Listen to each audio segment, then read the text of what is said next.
ST. महामंडळातील सेवानिवृत्त कर्मचारी श्री विनायक दामोदर चौधरी यांची पत्रकार परिषद संपन्न. न्याय न मिळाल्यास 15 ऑगस्ट रोजी दिला आत्मदहनाचा इशारा. आज रोजी पत्रकार भवन धुळे येथे एस.टी. महामंडळातील सेवानिवृत्त कर्मचारी श्री विनायक दामोदर चौधरी यांची पत्रकार परिषद संपन्न झाली. श्री विनायक दामोदर चौधरी यांनी पत्रकार परिषदेमध्ये माहिती देताना सांगितले की माझी एस.टी. महामंडळात 37 वर्ष 4 महिने सेवा झालेली आहे. नोकरीवर असताना माझ्याकडे असलेले कामकाज हे मी व्यवस्थितपणे पूर्ण केलेले होते व आहे. हेतुपुरस्सर व सूडबुद्धीने माझे कामकाज वाढवण्यात आले. तरी देखील मी सर्व कामकाज करतच होतो. दिनांक 11/10/2024 रोजी पुन्हा सूडबुद्धीने न लागणारी माहिती, प्रवास भत्ता बिलाविषयी 1 वर्षाची माहिती काढण्यास सांगितले व सदर माहिती एकाच दिवसात पाहिजे याच्यावरून माझ्याशी शाब्दिक वाद घातला.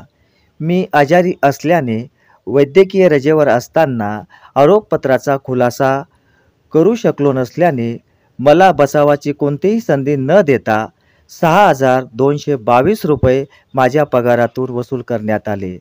श्री भूषण शिरसाट व श्री विशाल साळुंके यांच्यावर फौजदारी गुन्हा दाखल न झाल्यास मी 15 ऑगस्ट 2025 रोजी आत्मदहन करेल असा इशारा त्यांनी दिला. अधिक माहिती देताना त्यांनी सांगितले की विनायक दामोदर चौधरी महाराष्ट्र राज्य मार्ग परिवहन महामंडळात लिपिक म्हणून कार्यरत होतो. मी एप्रिल 25 मध्ये रिटायर झालो. माझ्यावर सर्व्हिसमध्ये असताना खूपच अन्याय, माझी मानसिक छळवणूक, माझे आर्थिक नुकसान केले. याच्यावर देखील श्री भूषण शिरसाट व विशाल साळुंके हे थांबले नाही, तर त्यांनी माझ्या पैशाचा अपहार देखील केलेला आहे.